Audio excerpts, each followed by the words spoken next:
গতির সাথে বোলিংয়ে আরও এক কৌশল রপ্ত করেছেন নাহিদ রানা। বিশ্ব দরবারে নিজেকে নতুন করে চেনাতে এবার আরও বেশি পরিণত হচ্ছেন বাংলার তরুণ স্পিড স্টার। 22 গজে গতির ঝড় তোলার পাশাপাশি এবার জাসপ্রীত বুমরার মতো ভিন্ন এক ভেরিয়েশন শিখলেন তিনি, যেটা টি-20 ক্রিকেটে হবে সবচেয়ে বেশি কার্যকরী।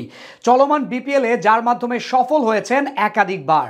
নাহিদ রানার বোলিংয়ের নতুন কৌশল নিয়ে বাকিটা জানবো রিপোর্টে। শুধু বাংলাদেশের ক্রিকেটেই না, বিশ্ব মহলে বর্তমানে সবচেয়ে আলোচিত নামের একটি নাহিদ রানা। বল হাতে নিজের গতির নৈপুণ্য দেখিয়ে প্রশংসা কুড়াচ্ছেন ক্রিকেটের সব বড় বড় কিংবদন্তির মুখ থেকে। এমনকি তার বোলিং দেখে মুগ্ধ বর্তমান সময়ের অনেক সেরা সেরা ক্রিকেটাররা। এই যেমন দুদিন আগেই তাকে নিয়ে প্রশংসা করেছেন পাক পেসার শাহিন শাহ আফ্রিদি। এছাড়া গেল ক্যারিবীয় সফরে নাহিদ রানা বন্দনায় মেতে ছিল ওয়েস্ট ইন্ডিজের সব ক্রিকেট প্রেমী থেকে শুরু করে সাবেক ও বর্তমান ক্রিকেটাররা। চলতি বিপিএলে বল হাতে এখন পর্যন্ত সফলতার সাথে এগিয়ে যাচ্ছেন তিনি। সেখানে এবার নিজের বোলিংয়ে নতুন এক ভেরিয়েশন যুক্ত করলেন এই গতিদানব, যার মাধ্যমে আরো বেশি তীক্ষ্ণ হয়ে উঠেছেন তিনি। আধুনিক ক্রিকেটে বিশেষ করে সাদা বলে ভালো করতে হলে বোলিং ভেরিয়েশনটা বড্ড প্রয়োজন যে কোনো পেসারের জন্যই। তার উপর যারা জোরে বল করে তাদের জন্য সেটা আরো বেশি চ্যালেঞ্জিং, কারণ টি-20 ক্রিকেটে শুধু গতির উপর বল করলেই হয় না, থাকতে হয় ভিন্নতা। সেটাই এবার রপ্ত করেছেন নাহিদ রানা। এমনকি চলমান বাংলাদেশ প্রিমিয়ার লিগে একাধিকবার প্রয়োগ করেছেন নিজের সেই নতুনত্ব, যেটা দিয়ে সফল হয়েছেন তিনি।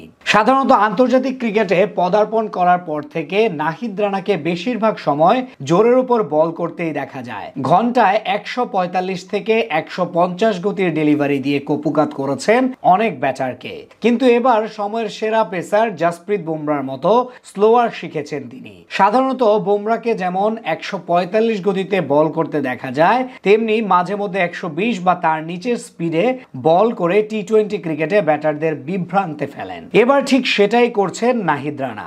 এই যেমন সিলেট স্ট্রাইকার্সের বিপক্ষে নিজেদের চতুর্থ ম্যাচে প্রথম 2 ওভারে বেশ খরুচে ছিলেন তিনি। এরপর তৃতীয় ওভার এসে বেশ কয়েকটি স্লোয়ার ও ব্যাক অফ হ্যান্ড ডেলিভারি করতে দেখা যায় তাকে। সেই ম্যাচে এই চতুর্থ ওভারে বল করতে এসে প্রথম 3 বলে 13 রান খরচ করার পর পঞ্চম ডেলিভারিটি জর্জ মান্সের বিপক্ষে কিছুটা গতি কমিয়ে পরাস্ত করেন তিনি। ঠিক একইভাবে অষ্টম ওভারের দ্বিতীয় বলে বোকা বানান রনি তালুকদারকে।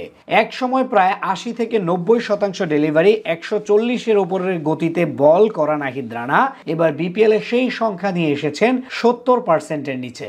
অর্থাৎ টি-20-তে এখন স্লোয়ার ও ব্যাক অফ হ্যান্ডেও বোকা বানাচ্ছেন ব্যাটারদের। সবশেষ ঢাকা ক্যাপিটালসের বিপক্ষে একই ভেরিয়েশন ব্যবহার করে মোট 3টা উইকেট নিয়েছেন তিনি। সময়ের সাথে সাথে এভাবে পরিণত হওয়ার পাশাপাশি বুদ্ধিবৃত্তিক বোলিং ও ভেরিয়েশন বাড়ানোটা বেশ প্রশংসনীয় নাহিদ রানার জন্য। সাধারণত সেরা বোলারদের এটাই সবচেয়ে বড় বৈশিষ্ট্য, যেটা রপ্ত করেছেন নাহিদ রানা।